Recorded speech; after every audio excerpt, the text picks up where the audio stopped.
In our KSAT Community Spotlight this month, Safe Kids San Antonio. Each year, serious burns are a top reason children are rushed to the University Health System Trauma Center for medical treatment.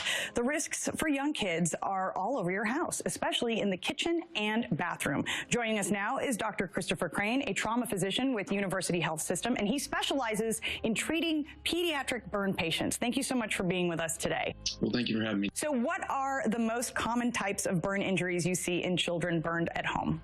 We see all kinds of burns in the pediatric population, but the most common ones that we typically will see are in relating to scald burns. So hot soups, hot coffee, that kind of thing, hot bath water, those kinds of burns are very common. Are these mostly in toddlers or in older kids too?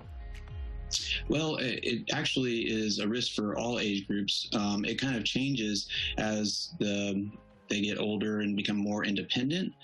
Some of the ones that you see more in the child and the toddler age group revolve kind of around exploring and kind of reaching for things above their head. But all age groups are susceptible for burns. Now, how serious can these burn injuries be? They can be pretty serious. A lot of times, we'll see all types from superficial burns to very deep burns that require actual skin grafting and can be, if large enough areas, can be life-threatening. Now, you mentioned that, kids might be reaching for something higher, than themselves, and that's what can maybe cause some of these burns. But what are other kind of common things that can cause them?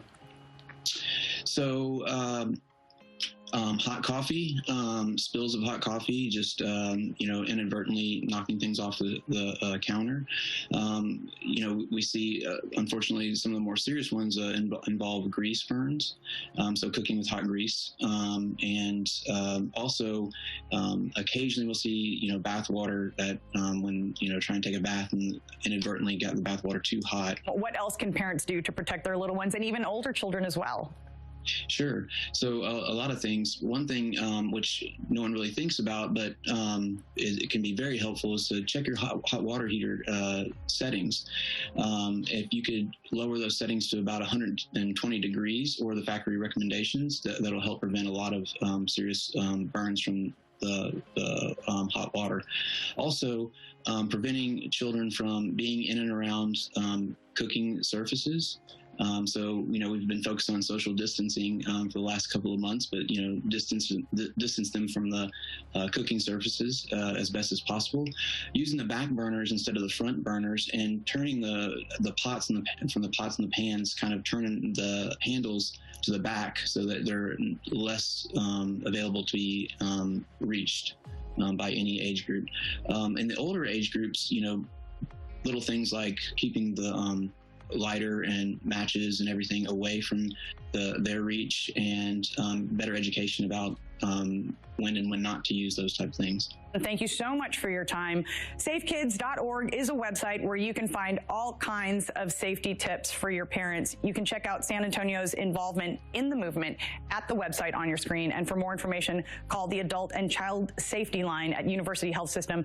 That number is 210-358-4295. Thank you so much. Thank you.